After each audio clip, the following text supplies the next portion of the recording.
একটা মানুষের জন্য বা দলের জন্য এর চেয়ে খারাপ ফিলিংস কি হতে পারে?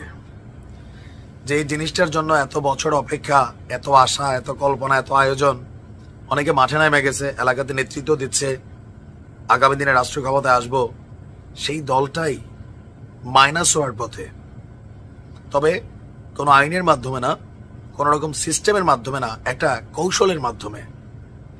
আর এই কৌশলটা হচ্ছে ছাত্রদের যে রাজনৈতিক দল আসতে যাচ্ছে ডক্টর ইউনূসের পরামর্শে।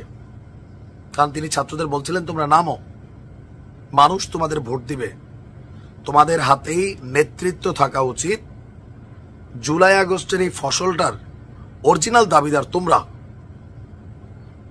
তো সেই জায়গায় অন্য যে রাজনৈতিক দলগুলো আছে তাদের অবস্থা কি?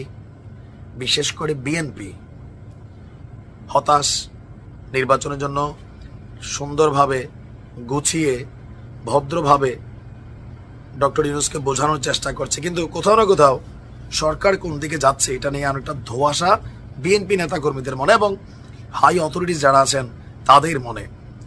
এর মধ্যে একজন হচ্ছে বিএনপির খুবই পপুলার একজন নেতা, অ্যাডভোকেট ফজলুর রহমান। তিনি বলছেন যে বিএনপিকে বঞ্চিত করার ষড়যন্ত্র চলছে, বিএনপি যেন নির্বাচনে না আসতে পারে এবং নির্বাচন যেন না হয় সেই চক্রান্ত হচ্ছে। তো তিনি আপনার এখানে ছাত্রদেরকে বলছেন যে তোমরা যদি রাজনীতি করো মাঠে আসো। আবার জামাতকেও তিনি কিন্তু ধরছেন। জামাতের উদ্দেশ্যে তিনি বলছেন তারা আজকে স্লোগান দেয়, 2 সাপের 1 বিষ, নৌকার ধানের শীষ। এখন নির্বাচন যদি হয় বিএনপি 80% ভোট পাবে, আপনারা 10% ভোট পেলে সেলুট দিব। মানে একটা নির্বাচন হলে জামাত 10% ভোট পাবে না।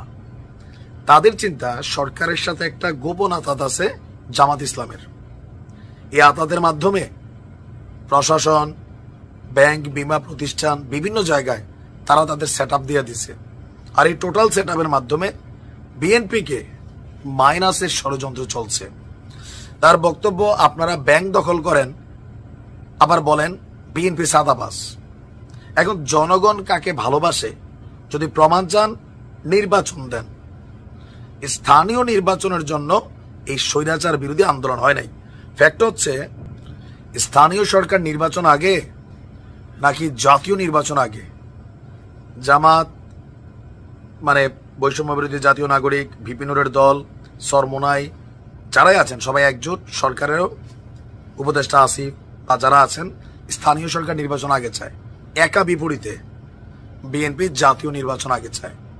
বাট বিএনপির মাঠের শক্তির কারণে একাই সবার সাথে ডিল করার ক্ষমতা রাখে, আবার সরকার সিদ্ধান্ত নেওয়ার বেলায় বিএনপিকে প্রায়োরিটি দিচ্ছে।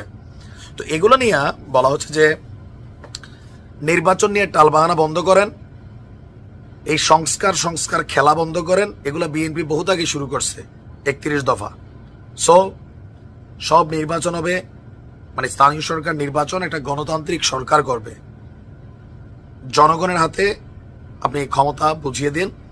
আর জামাতকেও একটা বক্তব্য দিয়েছে, ইসলামকে ছোট করে, ইসলামের নামে ব্যবসা করে এদেশের মানুষকে ভুলাতে পারবেন না। এদেশের মানুষ প্রকৃতি ইসলাম বিশ্বাস করে। কোন দিকে যাচ্ছে আপনার কি মনে হয়? বিএনপি কি আসলে? আজকে আমি প্রায় সম্ভবত অনেক বছর পরে এই ধরনের একটা নিউজ করছি। বর্তমানে আইন শৃঙ্খলা বাহিনীর কিছুটা তো অবনতি আছে, বিভিন্ন জায়গায় মব জাস্টিস হচ্ছে। এতদিন পর্যন্ত যে সংগঠনগুলো ঘুমন্ত ছিল আস্তে আস্তে জেগে উঠছে, একে অন্যকে শেষ করে দিচ্ছে। আর এর মাঝখানে আলোচনায় হঠাৎ করে আমরা যাদেরকে দেখতে পেলাম তাদের নাম হচ্ছে আপনার জাসদ গণবাহিনীর কালু। এগুলো একটা বাহিনী আছে, জাসদ গণবাহিনী। আর আরেকটা বাহিনী আছে নিষিদ্ধ ঘোষিত সংগঠন পূর্ব বাংলার কমিউনিস্ট পার্টি, বনাম জাসদ গণবাহিনী। নিষিদ্ধ ঘোষিত সংগঠন পূর্ব বাংলার কমিউনিস্ট পার্টির কথিত সামরিক কমান্ডার হানিফ এবং তার 2 সঙ্গী গতকালকে নিহত হয়েছেন। তথ্য বলছে প্রতিপক্ষ বন্দুকধারীরা তাদেরকে হত্যা করেছে। খবর পেয়ে পুলিশ রাত 12:30টার দিকে ঝিনাইদহের শৈলকুপা উপজেলার ত্রিবেণী ইউনিয়নের রামচন্দ্রপুর শ্মশানঘাট এলাকার একটি ক্যানালের পাশ থেকে তাদের মরদেহ উদ্ধার করে। 3 জনের মাথায় গুলির চিহ্ন রয়েছে। পাশে 2টি মোটরসাইকেল এবং নিহতদের ব্যবহৃত হেলমেট পাওয়া গেছে। এই ঘটনার কিছুক্ষণ পরে আপনার আরবি স্টাইলে গণমাধ্যম কর্মীদের কাছে জাসদ গণবাহিনীর কালু হোয়াটসঅ্যাপে খুদে বার্তা পাঠাইছে। তো নিহতদের মধ্যে 2 জন হচ্ছেন আপনার হরিণাকুণ্ড উপজেলার আহাদনগর গ্রামের রাহাজ উদ্দিনের ছেলে, শতাধিক হত্যা মামলার আসামি হানিফ আলী, ও তার শ্যালক শ্রীরামপুর গ্রামের উন্মাদ আলীর ছেলে লিটন। বাকি একজনের পরিচয় মেলেনি। এলাকাবাসী বলছে রাতে হঠাৎ করে তারা ওই এলাকায় গোলাগুলির কি বলা হয় যে আপনার শব্দ শুনতে পান। পরে তারা খোঁজ নিয়ে জানতে পারেন ইবি থানার পিয়ারপুর ও শৈলকুপায় রামচন্দ্রপুর গ্রামের মাঠের মধ্যে শ্মশানঘাট এলাকায় 3 জনকে গুলি করে হত্যা করা হয়েছে। আর আমরা যদি দেখি এখানে হোয়াটসঅ্যাপে যে বার্তাটা এই কালু বাহিনী পাঠিয়েছে, তাদের বক্তব্য, এত দ্বারা ঝিনাইদহ, চুয়াডাঙ্গা, মাগুরা, কুষ্টিয়া, যশোর, খুলনাবাসীর উদ্দেশ্যে জানানো যাচ্ছে যে পূর্ব বাংলা কমিউনিস্ট পার্টি নামধারী কুখ্যাত ডাকাত বাহিনীর শীর্ষ নেতা, অসংখ্য গুম, দখলদারি আর বিভিন্ন অপরাধী হানিফ এবং তার 2 সহযোগী সহ জাসদ গণবাহিনীর সদস্যদের হাতে তারা নিহত হয়েছেন।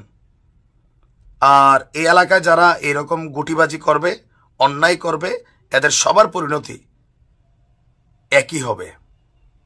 এখন এই পরিস্থিতিগুলা সরকারকে অনেক বেকায়দায় ফেলে। আমরা যেমন দেখি মধ্যপ্রাচ্যে অনেক ঘটনা ঘটে, তারপরে কোনো একটা গোষ্ঠীর দায় স্বীকার করে। এখানেও অনেকটা এরকম শুরু হয়ে গেল। ডেভিল হ্যান্ড চলছে। আমরা জানি না এই ডেভিলরা যাই মারা গেছে যে খারাপ মানুষ 100%, বাট এইভাবে মাইরা ফেলাটাও আরেক খারাপই। আইনের শাসন প্রতিষ্ঠা করতে হবে। শুধুমাত্র ধর্ষণ মামলার আসামি